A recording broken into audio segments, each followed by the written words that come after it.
Hello बच्चों, आज हम पढ़ने वाले हैं अ लेटर टू गॉड का पार्ट 2। और ये बहुत ही इम्पोर्टेंट चैप्टर है, जैसे कि पहले भी बता चुके हैं कि लेसन 1 है, ये प्रोज का है और पहला ही चैप्टर है।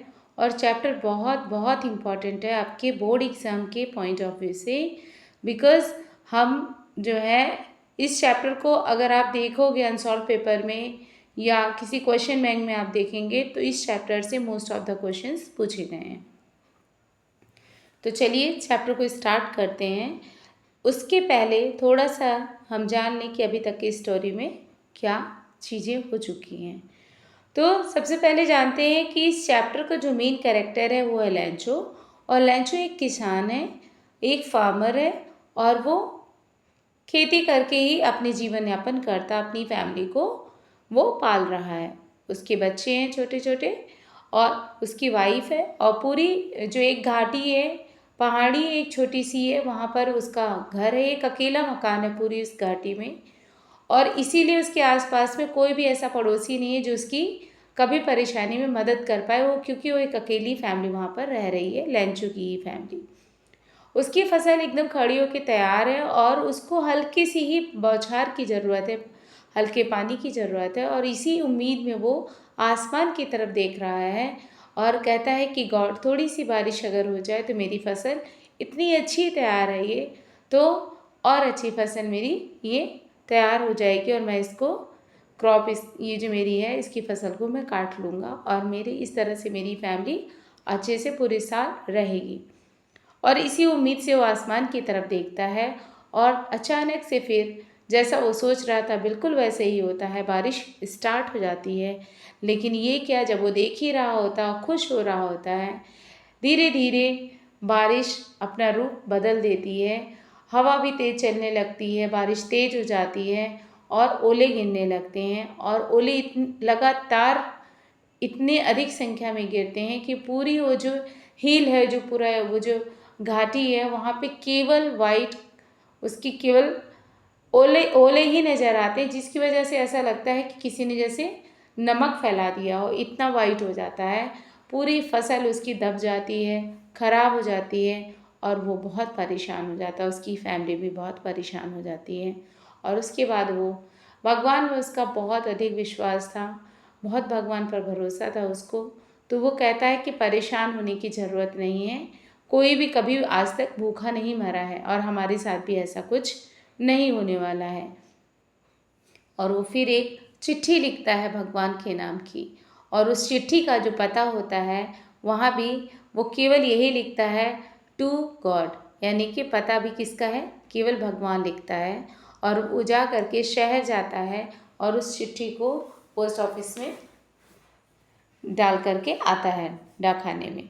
और वहाँ से जब वो आता है तो वहाँ पे जब शाम के टाइम वहाँ पे छटनी हो रही होती है सारे पत्रों की, सारी चिट्ठियों की, तो वो चिट्ठी भी पोस्टमैन के हाथ लगती है जिसमें गॉड लिखा हुआ है, यानी कि जो लंच वाली चिट्ठी है उसको भी वो उठाता है और बहुत आश्चर्य में पड़ जाता है। पहले तो उस चिट्ठी के एड्रेस को देख के वो बहुत तेज़ से हंसता है, लेकिन फिर अपने जो है ऑफिसर को दिखाता है और कहता है कि सर ये देखिए कितना अजीब सा ये पता है कि पूरे अपनी इतने लंबे कैरियर में, अपने पूरे इतने लंबी सर्विस में मैंने कभी भी ऐसा एड्रेस नहीं देखा, ना ऐसे किसी पते पे मैंने कोई चिट्ठी पहुंचाई है जैसे कि ये है। पोस्टमैन जो है वो बहुत ही अच्छा इंसान है, बहुत जेंटलमैन है। और जैसे ही उस चिट्ठी को देखता है वो सीरियस हो जाता है और सोचता है काश कि ऐसा भरोसा, ऐसा विश्वास मेरा भी होता, मैं भी भगवान पर इतना भरोसा करता जैसे इस चिट्ठी लिखने वाले इंसान ने किया है। और वो अपने जो ऑफिस के लोगों को बुलाता है और उनसे डिस्कस करता है कि हमें इसकी जो है, जो इसकी आस्था है उसको ठेस नहीं पहुंचानी चाहिए और हमें इसका जवाब देना चाहिए। उसको लगता है कि हम भी इधर से एक चिट्ठी लिख देंगे और उसको विश्वास हो जाएगा कि भगवान को चिट्ठी मिल गई है और उन्होंने जवाब भेजा है। लेकिन ये क्या, जब वो उस चिट्ठी को खोलता है जो लैंचो ने वहाँ भेजी थी, तो उसको जब खोलता है तो उसमें कुछ और ही लिखा हुआ होता है। और क्या लिखा हुआ होता है उसमें, लैंचो ने 100 पेसोस की डिमांड की होती है। उसमें उसने लिखा होता कि गॉड, इस बार मेरी फसल पर ख़राब हो गई है, पूरी बर्बाद हो चुकी है, मेरे घर में कुछ भी खाने को नहीं है इस साल, अगर आपने मेरी मदद नहीं की तो इस साल मेरे बच्चे और मैं और मेरी पूरी फैमिली भूखे रहने वाले हैं, और अगर आप हमारी हेल्प कर देंगे तो मैं दोबारा से फसल बो लूँगा और इस तरह से मैं अपनी फैमिली को जो है अच्छे से खिला सकता हूँ, उनको अच्छे से रख सकता हूँ पूरे साल। तो इतना लिखता है और फिर क्या होता है आगे की स्टोरी में हम पढ़ते हैं। लिखा है इन लाइन्स में, लिखा है the following Sunday Lencho came a bit earlier than usual to ask if there was a letter for him. Lencho जो चिट्ठी डालकर जा चुका था वो फिर अगले संडे को, आने वाले अगले संडे को आता है और वहाँ पर जा कर के पता करता है पोस्ट ऑफिस में कि क्या मेरे नाम की कोई चिट्ठी यहाँ पर आई है। It was the postman himself who handed the letter to him while the postmaster, experiencing the contentment of a man who has performed a good deed, looked on from his office. और ये जिससे पूछ रहा होता है वो कोई और नहीं होता, पोस्टमैन होता है, और वो अपने हाथ से वो चिट्ठी खुद देता है। किसको? वो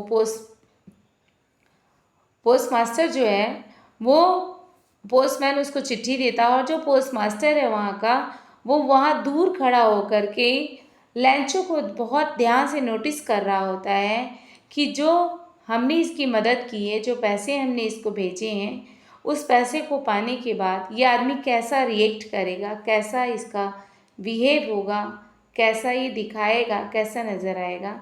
और इसलिए वो दूर खड़ा होकर के पोस्टमास्टर खड़ा होकर देख रहा है और पोस्टमैन उसको वो चिट्ठी दे रहा है। Lencho showed not the slightest surprise on seeing the money. Lencho को जब वो लेटर मिलता है, वो पैसे मिलते हैं, वो बिल्कुल भी उससे आश्चर्य नहीं होता, एकदम नॉर्मल सा बिहेव करता है, कुछ भी अंतर नहीं होता उसके बिहेवियर में, जैसे वो जान रहा होता है कि हाँ चिट्ठी तो आएगी। सच वाज हिज कॉन्फिडेंस, ऐसा उसका भरोसा था भगवान पर कि उसको कोई भी अचंभा नहीं हुआ, कहीं कोई भी ताज्जुब नहीं हुआ कि भगवान का लेटर आया है। But he became angry when he counted the money. लेकिन जब वो लिफाफे को खोलता है और उसमें पैसे गिनता है तो वो गुस्सा हो जाता है। God could not have made a mistake, nor could he have denied Lancho what he had requested. कहता है कि ऐसा हो ही नहीं सकता कि भगवान से कोई गलती हो, भगवान ने मुझे कम पैसे भेजे हों, ऐसा हो ही नहीं सकता कि लैंचो रिक्वेस्ट करे भगवान से और भगवान उसकी जो है इच्छा को पूरा ना करे, उसकी मदद ना करे, ऐसा कभी हो ही नहीं सकता। भगवान से कोई गलती नहीं हो सकती। Immediately Lancho bent up to the window to ask for paper and ink. और तुरंत ही वो वापस जाता है उस खिड़की पर, वहाँ जो पोस्ट ऑफिस होता है वहाँ की एक विंडो पे जाता है और एक प्लेन पेपर और इंक मांगता है, यानी कि पेन और एक पेपर मांगता है। On the public writing table he started to write with much wrinkling of his brow, caused by the effort he had to make to express his ideas. वो पेन और पेपर लेता है और उस पर कुछ लिखना शुरू कर देता है, लेकिन उसने भवें गुस्से से उसकी भवें चढ़ी हुई हैं और वो कोशिश कर रहा है अपने विचारों को लिखने की। When he finished, जब वो लिख लेता है सारे अपने मन के भावों को कागज़ पर उतार देता है, he went to the window to buy a stamp. तो वो फिर से विंडो के पास जाता है उस ऑफिस के और स्टैम्प मांगता है, मोहर मांगता है। which he licked, स्टैम्प मोहर भी होती है और स्टैम्प टिकट के लिए भी यूज़ होता है। तो जाता वहाँ टिकट मांगता है, तो पहले जो टिकट होता था वो चिपकाया जाता था, तो वो क्या करता है, उसको उस टिकट को लेता है और चाटता है, उसको गीला करता है सलाइवा से, अपनी थूक से, और वो फिर चिपका देता है। Then affixed to the envelope with the blow of his fist, और खूब कस के अपने मुक्के को मारता है और उस टिकट के ऊपर, जिससे वो उस लिफाफे पर अच्छे से चिपक जाए। The moment the letter fell into the mail box, the post master went to open it. और जा करके वो क्या करता है, लैंचो चिट्ठी पे वो टिकट चिपकाने के बाद जा करके उसी बॉक्स में डाल देता है। The moment the letter fell into the mail box, और उस मेल बॉक्स में, वो जो बॉक्स है जहाँ पे चिट्ठियाँ डाली जाती हैं, उस बॉक्स में जैसे ही वो चिट्ठी डालता है, पोस्ट मास्टर इतना क्यूरियस होता है कि वो जानना चाहता था कि आखिर लैंचो ने उस चिट्ठी में क्या लिखा है। It said, God of the money that I ask for only 70 pesos reached me. उस चिट्ठी में उसने लिखा होता है, कहता है, भगवान मैंने आपसे कहा था कि मुझे 100 pesos भेजना, मैंने आपसे 100 pesos 100 pesos कहा था भेजने के लिए, बट ओनली 70 pesos रीच्ड मी, लेकिन मेरे पास केवल 70 pesos ही मेरे पास पहुँचे हैं। सेंड मी द रेस्ट, जो बाकी बचा पैसा है यानी कि 30 pesos जो हैं, 30 pesos हैं, वो मुझे भेज दीजिए। Since I need it very much, क्योंकि मुझे इस पैसे की बहुत ज़रूरत है। But don't send it to me through the mail, लेकिन गॉड आपसे रिक्वेस्ट है कि अब की जब पैसा भेजिएगा तो डाकखाने के थ्रू मत भेजिएगा, because the post office employees are a bunch of crooks. और लिखता है कि आप ऐसे ही मेल यानी कि डाकखाने के थ्रू आप चिट्ठी मत भेजिएगा, वो पैसे मत भेजिएगा, क्योंकि जो पोस्ट ऑफिस में रहने वाले एम्प्लॉयज़ हैं वो सब बहुत दुष्ट हैं, बहुत चालाक हैं, और अपना लास्ट में अपना नाम लिख देता है लैंचो। तो इस तरह से वो चिट्ठी क्या लिखता है उसमें कि भगवान आपकी जो पैसा आप भेजिएगा वो पोस्ट ऑफिस से नहीं भेजिएगा, क्योंकि यहाँ के जितने काम करने वाले ऑफिसर्स हैं, एम्प्लॉयज़ हैं, वो सब बहुत ही दुष्ट और बहुत चालाक हैं, उन्होंने ही मेरा पैसा रख लिया। और इस तरह से ये कहानी यहीं पे एंडिंग होती है इस कहानी की। आई थिंक आपको समझ में आया होगा, बहुत अच्छे से समझ में आया होगा। और अगर समझ में आ गया है तो इसके अब आप MCQ सॉल्व कीजिएगा, जो आपकी बुक के पीछे दिए जाते हैं।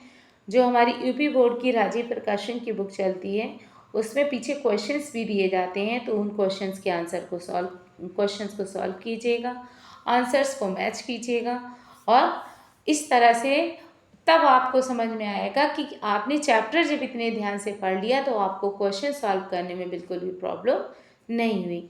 और ये बेटा बहुत ही इम्पॉर्टेंट क्वेश्चन है, तो मैं अपने सारे स्टूडेंट्स से ये कहना चाहूँगी कि इस चैप्टर को 2 बार 3 बार आप वीडियो भी देख लीजिए, फिर बुक की भी रीडिंग ज़रूर कीजिएगा, क्योंकि केवल वीडियो देखने से ही नहीं समझ में आएगा। वीडियो से आपको कंसेप्ट आपका क्लियर हो जाएगा। फिर आप क्या करिए, वीडियो देखने के तुरंत बाद आप बुक उठाइए, बुक को रीड कीजिए।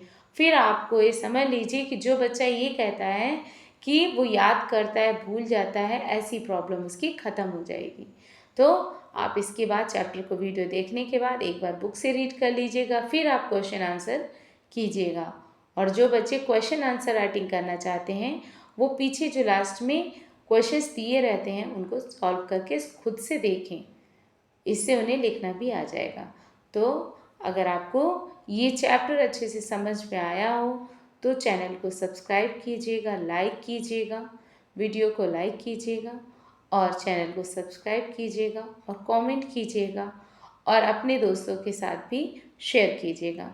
सो थैंक यू बच्चों, thank you for watching this video, thank you so much.